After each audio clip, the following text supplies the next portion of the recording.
Assalamualaikum warahmatullahi wabarakatuh.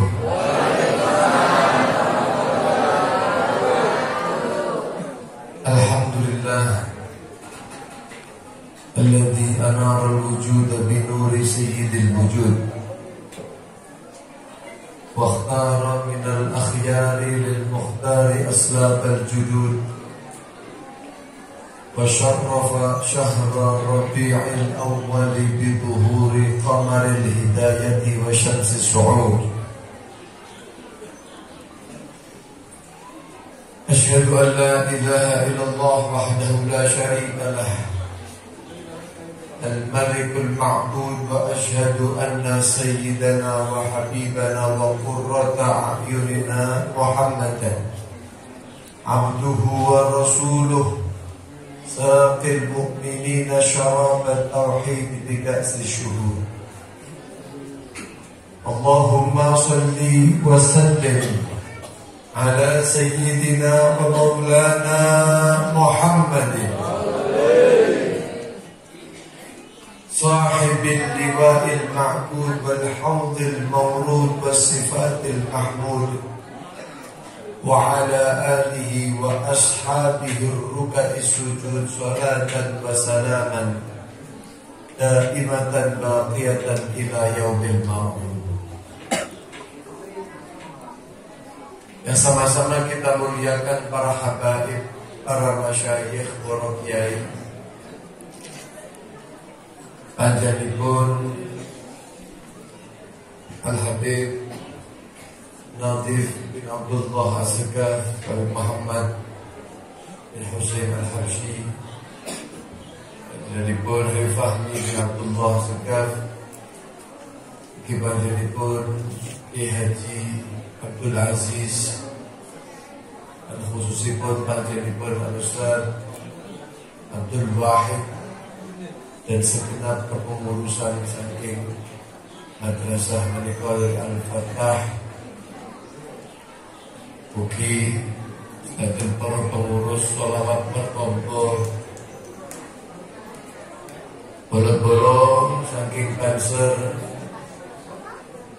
panjenenganipun saking Pencak Silat.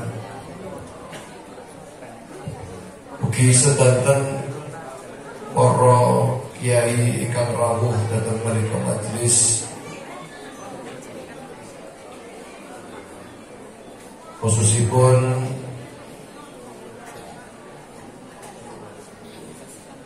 panjenenganipun Ki Muhtadi dan sedanten para rawuh ingkang dipun rahmati dening Allah Subhanahu wa taala, ki wonten Habib Naqib Segaf, para hadirin ugi hadirat, kawula panjenengan datang sonten menika mulai siang, ipit-ipit panas, Masya Allah, tapi muka-muka wajah-wajah kita wajah-wajah yang berbahagia. Allahumma. Kenapa? Karena yang sedang kita rayakan, Allah panjenengan ngerayakan selamatan syukuran wiyos dalem lahiripun Kanjeng Nabi Muhammad, seorang Nabi yang ketika kita tidak menjadi umatnya dah lek nelongso kawula panjenengan. Tapi begitu kawula panjenengan dados umatnya Kanjeng Nabi, meskipun keadaane awak dhewe niki modele yo ngeten iki, tapi kawula panjenengan berstatus di mata Allah sebagai khairul umam. Alhamdulillah. Coba lihat, dahulu niku gelare manungsa di saat diturunkan Al-Qur'an itu Allah mengatakan wa in kanu min qablu la fi dhalalin mubin. Dahulu mereka manusia itu capek tengarsane Gusti Allah, adalah orang yang sesat, yang nyata sesatnya. Tapi begitu Allah berikan anugerah, laqad manallahu 'alal mu'minin, bagi orang-orang yang beriman Allah berikan anugerah. Apa bentuk anugerahnya? Idz ba'atsa fihim rasulan min anfusihim.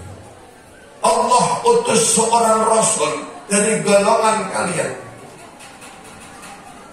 Manusia itu Kanjeng Nabi Muhammad. Kanjeng Nabi Muhammad memang manusia, tapi ya pancen boten kados manusia. Basarun la kal basar. Fa huwa kal yaquti bainal hajar. Kayak berlian masih padha karo watu kali, tapi nilainya berbeda. Manusia, sifat-sifat basariahnya manusianya Kanjeng Nabi Muhammad ada. Nabi makan, kita juga makan.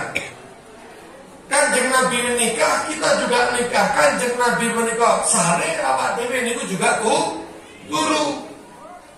Kanjeng Nabi seto, kita pun juga akan mati. Benar benar? Tapi tidak bisa kita bandingkan apakah makannya kita sama, tidurnya kita sama, matinya kita sama dengan Nabi. Jauh berbeda.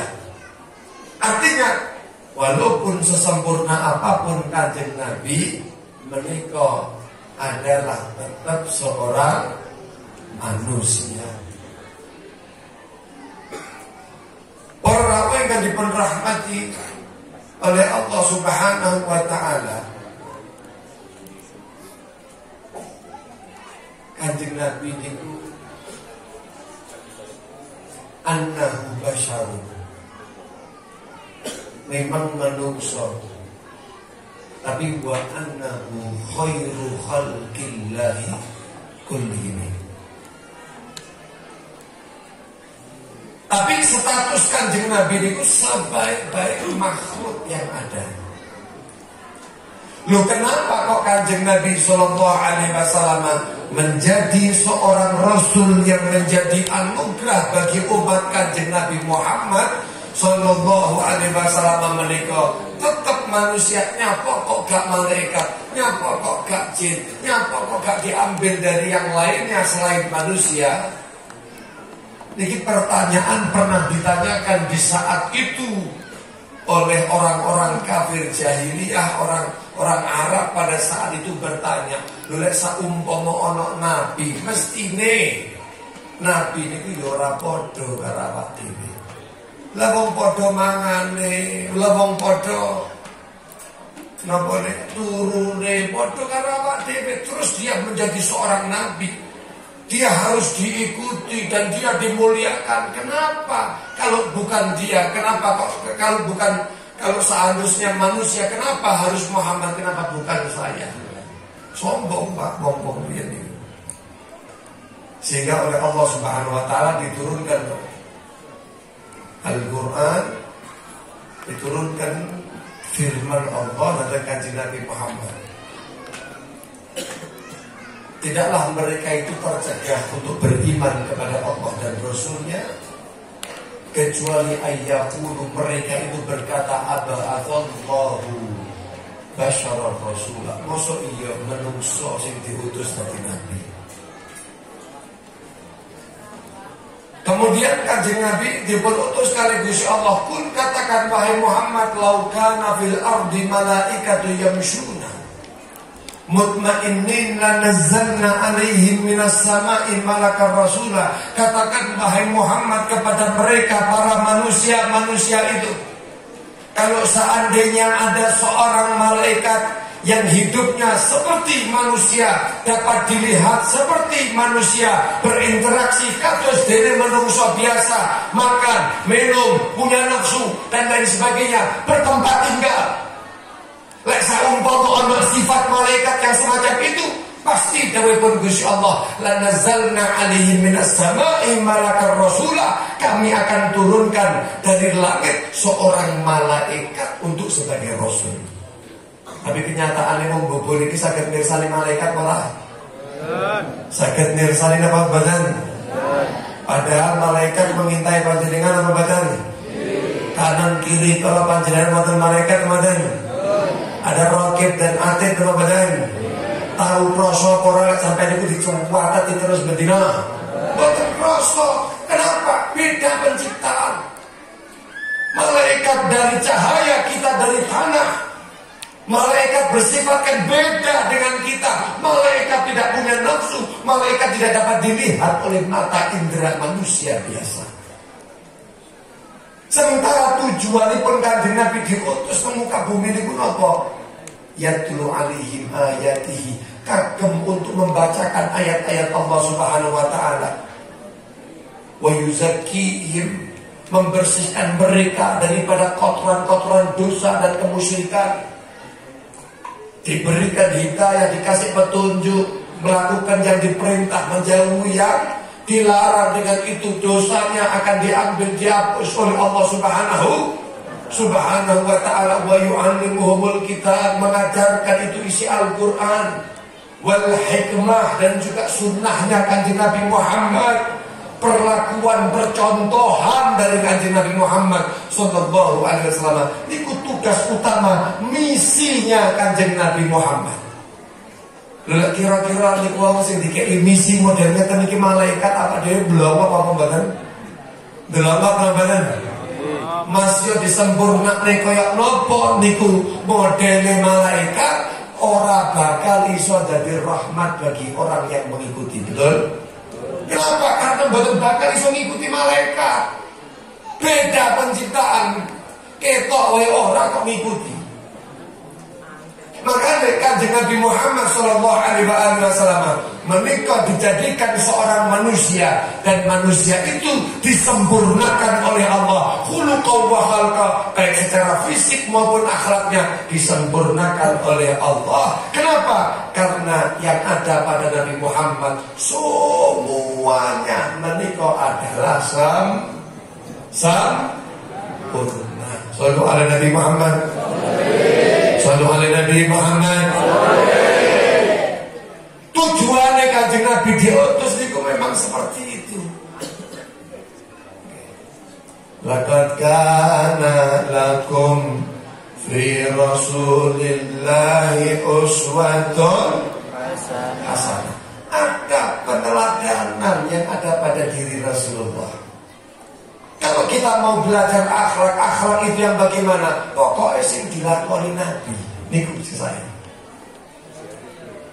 Jangan bilang Kanjeng Nabi niku mau disempurnakan oleh Allah khuluqan, akhlaknya, wa khalqan, dan penciptaannya. Lalu kita mengatakan, oh Nabi itu mulia memang. Kenapa? Karena akhlaknya yang mulia. Keliru Pak Bu. Kenapa? Karena akhlak itu menjadi mulia ketika itu dilakukan oleh Rasulullah Muhammad. Halo. Akhlak apapun akan menjadi mulia kalau itu dilakukan Kanjeng Nabi Muhammad. Karena Nabi itu yang mensetelin. Adat itu sudah banyak.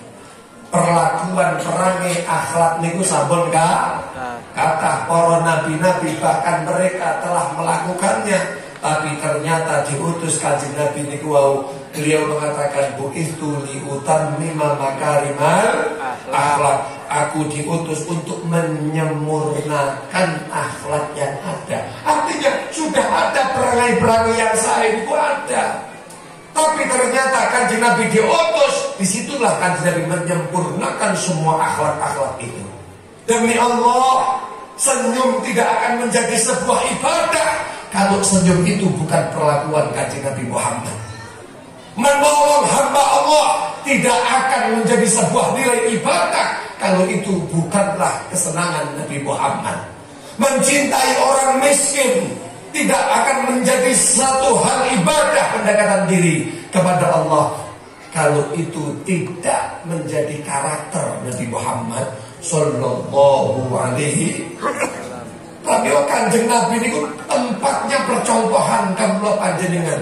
Wa ma min khuluqin fil bariyati mahmud illa wa huwa mutalaqqan an zainil wujud. Tidak ada akhlak perangai apapun ternilai di mata syariat Allah Subhanahu wa ta'ala sebagai sesuatu yang terpuji kecuali itu pasti punya hubung kait kepada Kanjeng Nabi Muhammad sallallahu alaihi wasallam. Sallu ala Nabi Muhammad.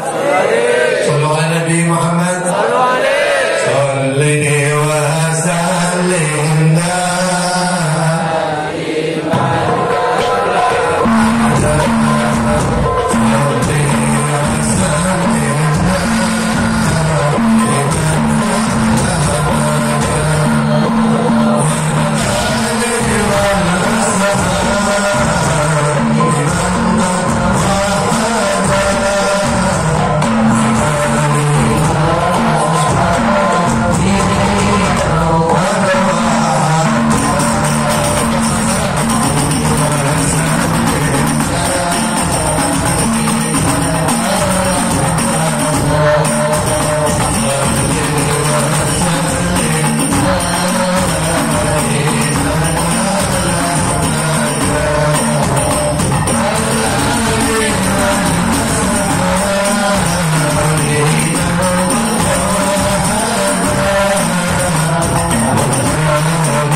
Kanjeng Nabi Muhammad dados sebuah anugerah terbesar.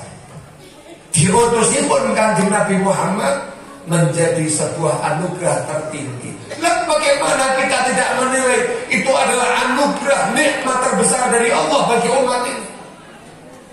Ya jelas.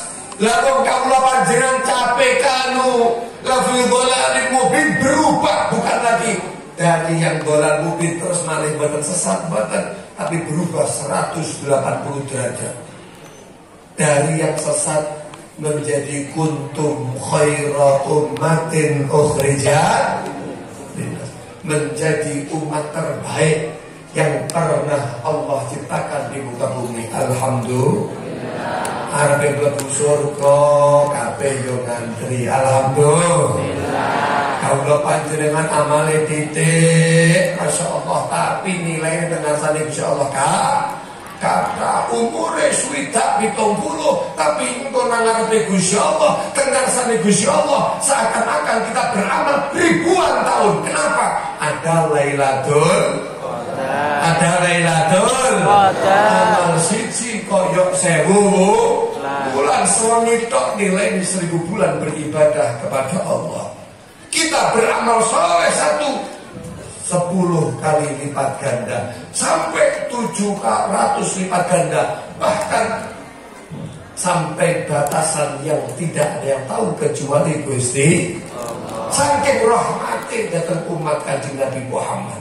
Lek maksiat titik, maksiat koyok nopo kemawon, tetap malaikat itu ngitungi sitok.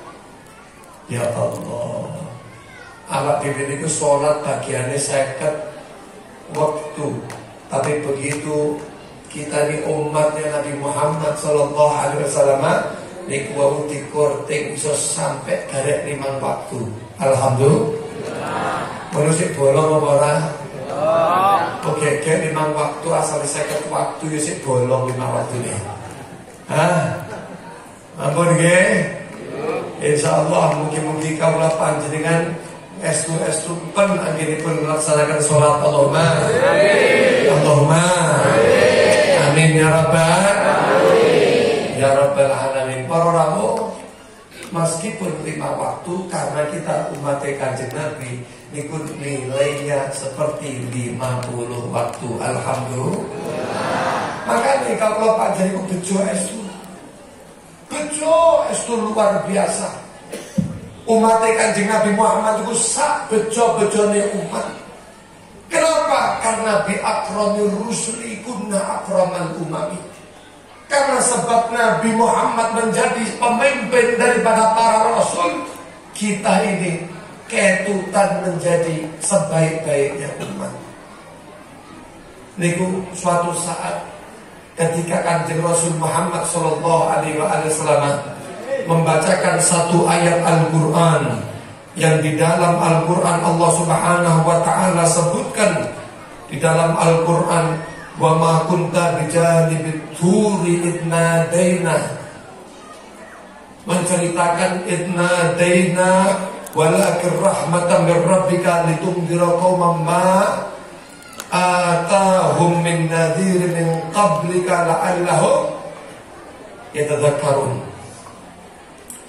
Dalam surat Qasas menika menceritakan bagaimana Rasulullah sallallahu alaihi wasallam ini Rasul Musa, kanjeng Nabi Musa menika dipun dawuhi kalian Gusti Allah, dipun panggil datang bukit Tur Saina.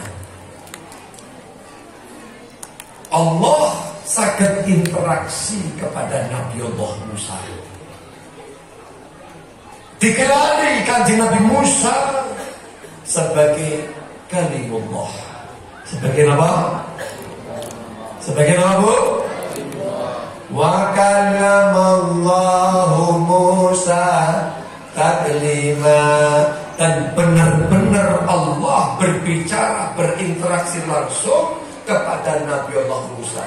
Tidak ada nabi manapun yang dapat berinteraksi, berbicara langsung kepada Allah selain daripada Nabi Musa. Semua para nabi mereka melalui Jibril, melalui malaikatnya. Tapi kalau Nabi Allah Musa dipilih oleh Allah Subhanahu wa taala untuk menjadi orang yang dapat berbicara langsung kepada Allah. Kemuliaan nih Pak Bu. Tapi ternyata Allah Subhanahu wa taala tidak pengen kanjeng Nabi Muhammad tidak tahu bahwa dirinya lebih mulia dari kanjeng Nabi Musa. Allah menjelaskan walakin rahmatan min rabbik. Tapi kamu itu sengaja begitu wahai Muhammad, menikah sebagai rahmat bagi dari Tuhan untuk memberikan petunjuk kepada mereka kaum yang ada pada sisimu wahai Muhammad yang belum tersentuh dengan dakwahnya mereka. Para yang diberi rahmat Allah Subhanahu wa taala. Ketika itu kanjeng Nabi Muhammad sallallahu alaihi wasallam matur datang para sahabat. Matur datang para sahabat. Kira-kira sampai faham dan maksudnya Gusti Allah niki dawuh model ngeten iki. Mereka mengatakan, wallahu wa rasuluhu a'lam. Mestinya Gusti niku Allah dan Rasulnya yang maha mengetahui. Kanjeng Nabi menjelaskan, ngeten loh. Lamma kallamallahu Musa, ketika Allah berbicara kepada Nabi Musa, Bituri Saina, ketika berbicara di Bukit Tur Sina, Nabi Allah Musa alaihi salam niki wau meyakinkan dirinya, engko aku iki wong sing paling mulya tenan, sing dirahmati tenan kali Gusti Allah, dimuliakan bener oleh Allah. Apa masih ada makhluk dan nabi selainku yang dimuliakan oleh Allah Subhanahu wa taala? Dawuhipun Gusti Allah Subhanahu wa taala, ya Musa, wahai Nabi Musa, ama alimta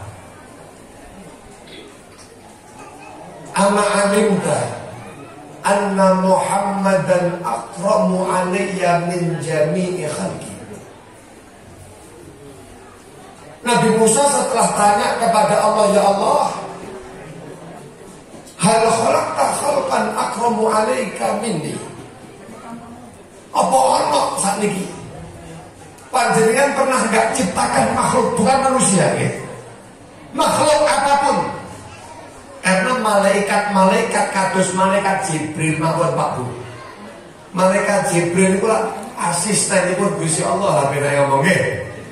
Nyampe nih pesene Gusti Allah teng para nabi ki napa niku mawon boten nate melihat Allah Subhanahu wa taala, belum pernah. Bahkan di dalam kisah Isra dan Mi'raj, Kalau seandainya aku melewati batas ini wahai Muhammad, maka antara aku dan Allah masih ada 70.000 hijab. Selangkah mawon kula bakal terbakar. Tapi Nabi Muhammad kan sakit. Gimana? Masya Allah. Kanjeng Nabi Musa niku didhawuhi kali Gusti Allah, ngeten Musa. Apa-apa muka lu. Lek aku iki duwe ciptaan jenenge Muhammad. Yang dimana tidak ada yang lebih mulia di sisi aku, yang lebih aku cintai, ya, melebihi daripada dia, gak ada. Kanjeng Nabi Musa ini kita sih bertanya-tanya, opo alasannya? Padahal tak anggit kula niki sampun mendapatkan kemuliaan yang sangat luar biasa. Tapi Gusti istafaitani alal basar, sampai niku sampun pilih kula, sampai pilih saka menungso sing kepatah di bawah. Istafaitani alal basar, panjenengan sampun pilih kula dari manusia yang banyak birisalati. Istafaitani alal basar wa kallamtani bituri sayla. Panjenengan langsung saged interaksi kali kula. Jenengan takdiraken kula niku saged langsung berbicara dengan jenengan. Mosok ngeten iki sik kurang mulia. Sik boten sumerep. Ternyata ada seorang nabi yang lebih mulia, seorang penciptaan yang lebih mulia daripada Nabi Allah Musa alaihi salam. Gusti Allah Subhanahu wa taala mengatakan, wahai Musa, inni nabartu ila qulubi ibadi. Kula niku ndeloki teng ati-atine para hamba-hambaku. Fala andur, fala ajid, falam ajid qalban asyadda tawadu'an min qalbi. Tak diboloki kabeh nanggone ati-atine hamba-hambaku. Tidak ada satu hati yang lebih punya rasa tawadhu yang melebihi daripada hatimu wahai Musa. Walidhalika istafaituka 'alal basar. Kula niki berikan fasilitas lebih datang panjenengan. Istafaituka bi risalati wa bi kalami. Sampai tak kei gelar Rasul plus sampai sakit sebagai kalimullah, sakit berbicara kepadamu. Kanjeng Nabi Musa mulai sadar, oh ya wis, berarti si ono wong sing luwih mulya, luwih dicintai daripada Nabi Allah Musa, yaitu siapa? Sinten? Kanjeng Nabi Muhammad sallallahu alaihi wasallam. Bahkan Gusti Allah Subhanahu wa taala meminta kepada Nabi Allah Musa untuk Kanjeng Nabi Musa niki saged seleh manahipun, saged syukur dengan keadaan yang diberikan oleh Allah kepadanya.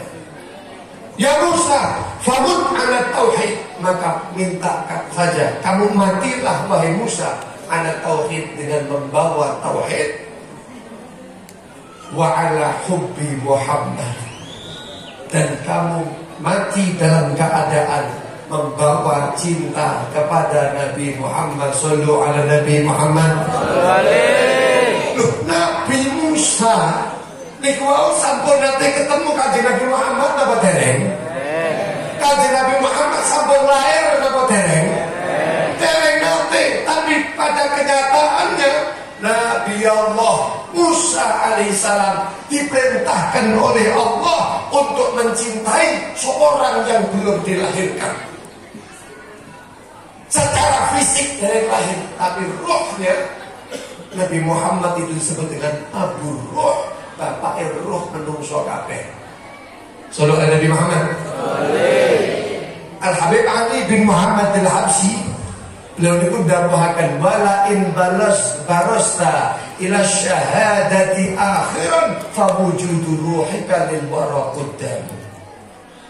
Walaupun wahai Muhammad, munculmu ini pada dunia nyata ini adalah akhir, bahkan menjadi penutup para nabi yang ada, tapi adanya rohmu ini bagi seluruh manusia yang ada, qudhamu, itu adalah yang pertama kali. Shallallahu ala Nabi Muhammad.